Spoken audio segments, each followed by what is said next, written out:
That's right. That's right.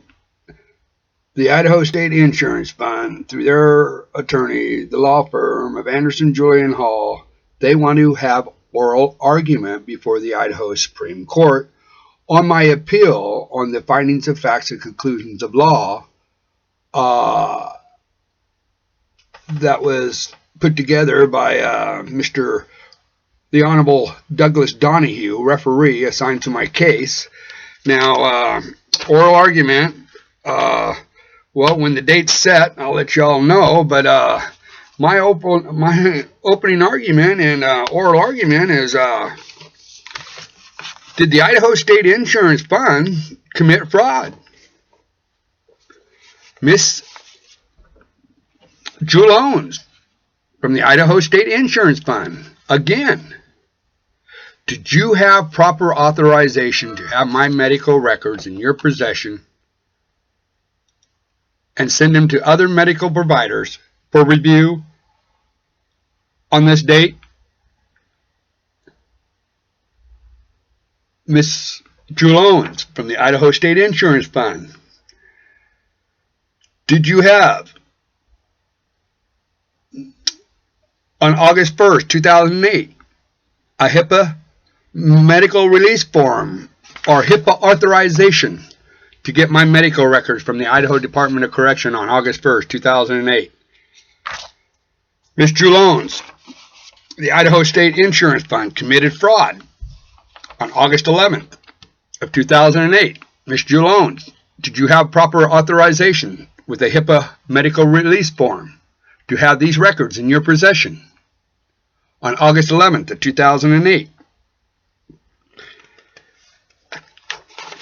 Ms. Jewel Owens from the Idaho State Insurance Fund, did you have in your possession permission to have the records from Safe Corporation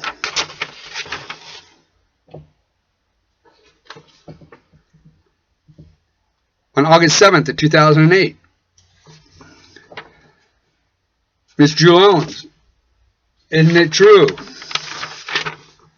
that in January 30th of 2009, because of the fraudulent manner in the way that you have received these records, isn't it true that Safe Corporation demanded the return of all documents, scanned or otherwise?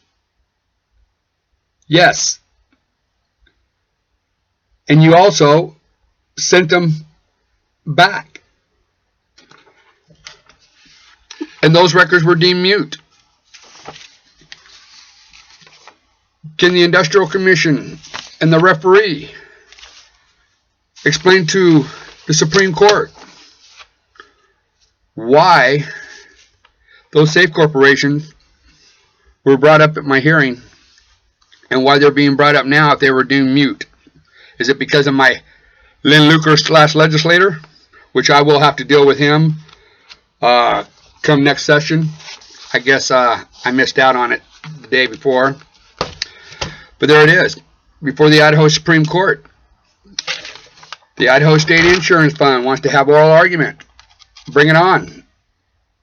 Isn't it a fact that you all committed fraud on August 1st, 2008, August 7th, 2008, August 11th of 2008?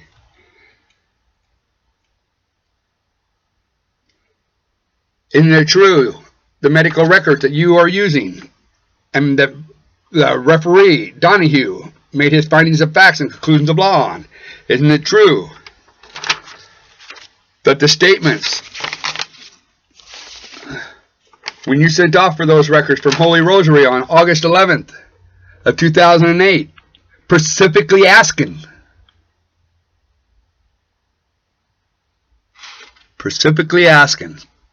enclosed is a signed medical release for the above named claimant.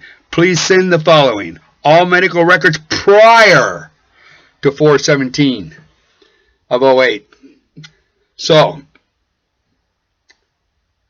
isn't it true that those records statements were false to the point where I actually, even after my two-time quitter, Lynn Luker, quit on me, legislator, I went and had that statement removed because a doctor, people make statements that, they're wrong, but it was, yeah.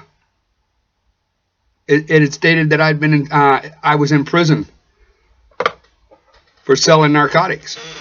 But that couldn't be, because I wasn't in prison in 96. So that statement that they had used to try to make me look like I've been in prison all my life was a misstatement, which after my attorney quit, after my hearing, I went ahead and went upon myself and I had it removed. And isn't that a fact? That's when I found out that you had also used the same manner. That's when I found out about these records.